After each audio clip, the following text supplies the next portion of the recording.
രണ്ടാം പിണറായി സർക്കാരിൻ്റെ ഭരണകാലാവധി അവസാനിക്കാൻ ഇനി മാസങ്ങൾ മാത്രമേ ഉള്ളൂ. നിലമ്പൂർ ഉപതെരഞ്ഞെടുപ്പ് കഴിഞ്ഞതോടുകൂടി തന്നെ സർക്കാർ ഇങ്ങനെ ആടിയുലയുകയാണ്, ഭരണവിരുദ്ധ വികാരം ആളിക്കത്തുകയാണ് എന്ന് പ്രചരിപ്പിക്കുവാൻ പ്രതിപക്ഷം ഉറ്റുനോക്കുന്ന അവസരമാണ്. അപ്പോഴാണ് ആരോഗ്യമേഖല അതിന് ഒരു വഴി തുറന്നു കൊടുക്കുന്നത്. ഒരു വഴി തുറന്നു കൊടുക്കുക എന്ന് പറഞ്ഞു കഴിഞ്ഞാൽ അതിഭീകരമായ വഴി. ഡോക്ടർ ഹാരിസിൻ്റെ തുറന്നു പറച്ചിൽ, അതിന് പിന്നാലെ ഉണ്ടായ ആരോഗ്യമേഖല നേരിടുന്ന വലിയ വലിയ വലിയ വിമർശനങ്ങൾ, അതിനിടയിലാണ് കോട്ടയം ദുരന്തം സംഭവിക്കുന്നത്. ഇനി ആലോചിക്കേണ്ടത് ഒന്ന് മാത്രം, മന്ത്രി വീണ ജോർജ് ഇനി ഒരിക്കൽ കൂടി തെരഞ്ഞെടുപ്പിന് മത്സരിക്കുമോ? ഇനിയും മന്ത്രി പദവിയിലെത്തുമോ? ഇത് രണ്ടും ഉണ്ടാകാൻ സാധ്യതയില്ല. കാരണം ഒന്ന്, CPM-ൻ്റെ നയമനുസരിച്ച് 2 തവണ മത്സരിച്ചാൽ പിന്നെ മാറി നിൽക്കണം, മന്ത്രി പദവി പിന്നെ വേണ്ട എന്നൊക്കെയാണല്ലോ. ശൈലജ ടീച്ചറിനെയൊക്കെ മാറ്റി നിർത്തിയത്, G. സുധാകരനെ മാറ്റി നിർത്തിയത്, തോമസ് ഐസക്കിനെ മാറ്റി നിർത്തിയതൊക്കെ ഈ കാരണങ്ങൾ പറഞ്ഞാണ്. അതിനകത്തൊക്കെ മുഖ്യമന്ത്രി പിണറായി വിജയന് മാത്രമാണ് ഒരു ഇളവ് ലഭിച്ചിരുന്നത്. ഇപ്പോൾ പാർട്ടി കോൺഗ്രസ് കൂടിയിട്ടും ഇളവ് ലഭിച്ച ആൾ മുഖ്യമന്ത്രി പിണറായി വിജയൻ തന്നെയാണ്. അവിടെ വീണ ജോർജിന് ഇനി ഒരിക്കൽ കൂടി മത്സരിക്കാൻ അവസരം കിട്ടുകയില്ല എന്ന് 100 തരം എന്ന് നമുക്ക് ഇപ്പോൾ ഉറപ്പിക്കാം. ഇനി പാർട്ടി തീരുമാനം മാറുമോ മാറില്ലയോ എന്ന് നമുക്ക് അറിയുകയില്ല.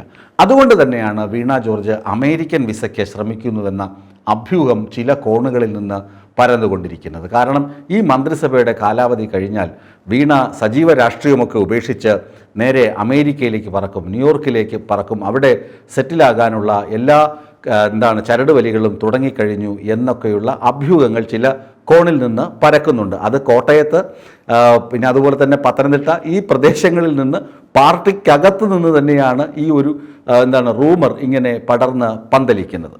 ഇനി പാർട്ടിക്കാർ ഈ കോട്ടയം ദുരന്തത്തിന് ശേഷം വീണയെ എങ്ങനെയാണ് സ്വീകരിച്ചത്? പാർട്ടിക്കാരെന്ന് പറയുമ്പോൾ സ്വന്തം മണ്ഡലത്തിൽപ്പെട്ട ആളുകൾ, സ്വന്തം ജില്ലയിൽപ്പെട്ട ആളുകൾ.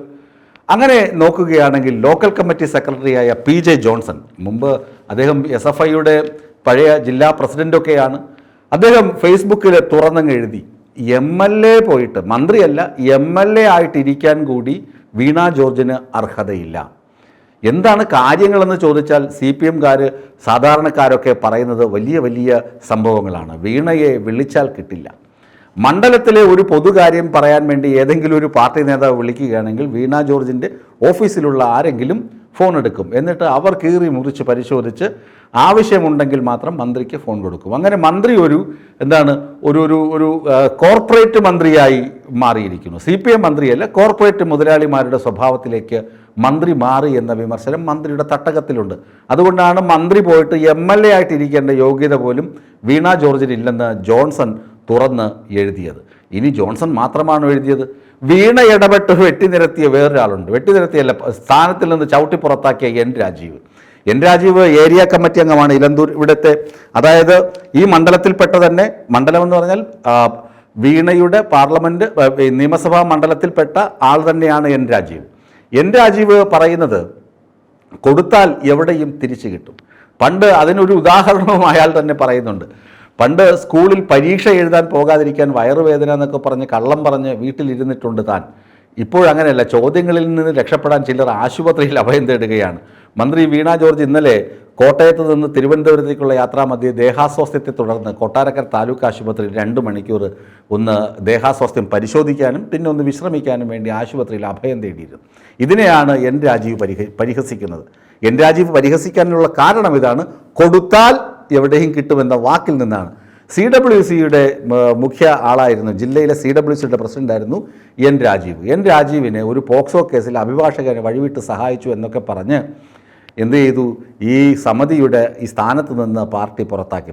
വീണയുടെ കീഴിലാണല്ലോ ഇതൊക്കെ.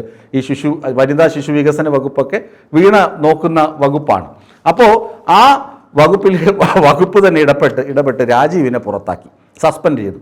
അതിൽ രാജീവിന് തെല്ലൊന്നുമല്ലാത്ത അരിശം വീണ ജോർജിനോടുണ്ട്.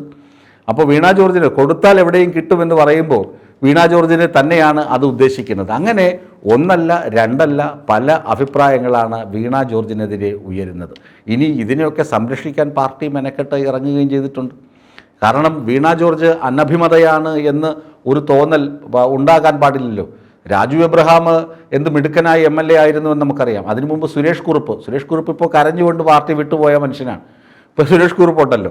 അപ്പോൾ രാജു എബ്രഹാം പറയുകയാണ് ഈ ജോൺസൺ പറഞ്ഞതിനെക്കുറിച്ച് അന്വേഷിക്കാം, രാജീവ് പറഞ്ഞത് പ്രത്യക്ഷത്തിൽ വീണ ജോർജിനെ ആക്രമിക്കേണ്ടതല്ല, അദ്ദേഹത്തിൻ്റെ ശൈലി അനുസരിച്ച് എന്തോ എഴുതിയെന്നേ ഉള്ളൂ.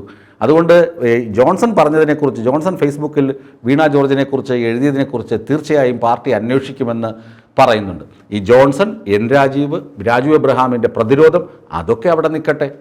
ഡോക്ടർ ഹാരിസിൻ്റെ കത്തുമായി ബന്ധപ്പെട്ട് അല്ലെങ്കിൽ തുറന്ന പറച്ചിൽ ഫേസ്ബുക്ക് പോസ്റ്റുമായി ബന്ധപ്പെട്ട് തർക്കങ്ങൾ ഉയർന്നല്ലോ. മന്ത്രി പറഞ്ഞു ഒരു സിസ്റ്റത്തിനെതിരെയുള്ള ആക്രമണമാണ്, മന്ത്രിയുടെ ഉരുണ്ടുകളിയാണ്, ഒരു സിസ്റ്റത്തിനെതിരെയുള്ള ആക്രമണമാണെന്നൊക്കെ പറഞ്ഞ് ഹാരിസിനെ പറഞ്ഞ കാര്യങ്ങൾ പരിശോധിക്കുമെന്നൊക്കെ പറഞ്ഞ് ഹാരിസിനെ പിന്തുണച്ചിരുന്നു. അദ്ദേഹം പറഞ്ഞ കാര്യങ്ങളൊക്കെ വാസ്തവമാണെന്ന് തെളിഞ്ഞു. എല്ലാവരും നടപടി ഉണ്ടായാൽ പ്രതികരിക്കുമെന്ന് ഡോക്ടർമാരുടെ സംഘടന പറയുന്നു. കാര്യങ്ങൾ ഒറ്റ രാത്രി ഇരുട്ട് വെളുക്കുന്നതിന് മുന്നേ അവിടെ ഇല്ലാത്ത ഉപകരണങ്ങൾ അവിടെ എത്തുകയും ചെയ്തു. ആരോഗ്യവകുപ്പിന് ഇതൊക്കെ ചെയ്യാമായിരുന്നു, പക്ഷേ അടയിരിക്കുകയായിരുന്നു ചില ഉദ്യോഗസ്ഥർ മന്ത്രിയുടെ ഓഫീസിലുള്ള ആളുകൾ തന്നെ ഇമാതിരി ഫയലുകളുടെ മേൽ അടയിരിക്കുന്നത് കൊണ്ടാണ് ഇതൊന്നും നടക്കാത്തതെന്നായിരുന്നു ആ തുറന്നു പറച്ചിലിൻ്റെ ആന്തരിക അർത്ഥം.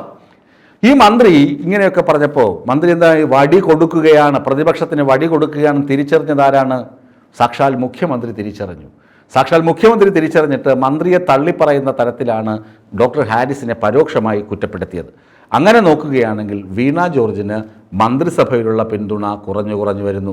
CPIയുടെ സമ്മേളനങ്ങൾ നടക്കുകയാണ്. CPI എന്ത് വന്നാലും കീറി വലിച്ച് ഒട്ടിക്കാതിരിക്കുമോ?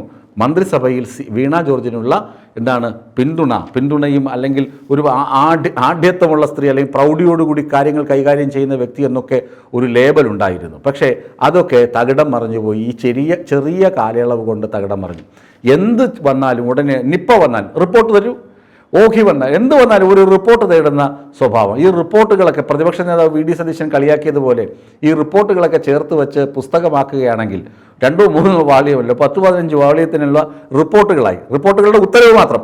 ഇനി റിപ്പോർട്ടുകൾ ഉണ്ടെങ്കിൽ അതെവിടെയാണ്? ഒരു റിപ്പോർട്ടിനെ കുറിച്ച് പോലും നാളിതുവരെ ഒരൊറ്റ വരി പോലും പുറത്തു വന്നിട്ടില്ല.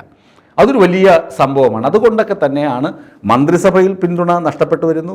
ഇപ്പോൾ സഹമന്ത്രിമാർ, മറ്റ് ഘടകകക്ഷികളെല്ലാവരും ഒന്നിനൊന്നിന് ആക്ഷേപം ഉന്നയിച്ചു തുടങ്ങി. ഇപ്പോഴത്തെ സ്വന്തം തട്ടകത്തിൽ നിന്ന്, സ്വന്തം മണ്ഡലത്തിൽ നിന്ന് തന്നെ ആളുകൾ, ജില്ലയിൽ നിന്ന് തന്നെ ആളുകൾ മന്ത്രിക്കെതിരെ വാളോങ്ങുന്ന അവസ്ഥ. തീർച്ചയായും നേരത്തെ പറഞ്ഞ ഈ അഭ്യൂഹമുണ്ടല്ലോ, മന്ത്രി പിണറായി മൂന്നാമത് LDF ഭരണത്തിൽ തുടരും എന്ന സിനിമാ സന്ദേശം പോലെ തുടരും എന്ന് പറയുന്നത് പോലെ വീണ്ടും ഒരു തുടർഭരണം കിട്ടി മൂന്നാമതും LDF സർക്കാരാണ് അധികാരത്തിൽ വരുന്നതെങ്കിൽ വീണ ജോർജ് MLA ആയിട്ട് പോലും മത്സരിക്കുകയില്ല, അല്ലെങ്കിൽ മത്സരിക്കാനുള്ള അവസരമില്ല, മന്ത്രിയാകാനുള്ള സാധ്യതയുമില്ല. അതുകൊണ്ട് ഇപ്പോൾ ഈ ഗ്ലാമറും പരിവേഷവുമൊക്കെ വെച്ച് ന്യൂയോർക്കിലേക്ക് മന്ത്രി കുടിയേറും എന്ന് പാർട്ടിക്കാർ അടിച്ചിറക്കുന്നുണ്ട്. അത് കള്ളക്കഥയായിരിക്കാം, ഒരുപക്ഷെ ശരിയുമായിരിക്കാം. ഏതായാലും വീണ അടുത്ത മന്ത്രിസഭയിൽ ഉണ്ടാകില്ല എന്ന് ഉറപ്പിക്കാം.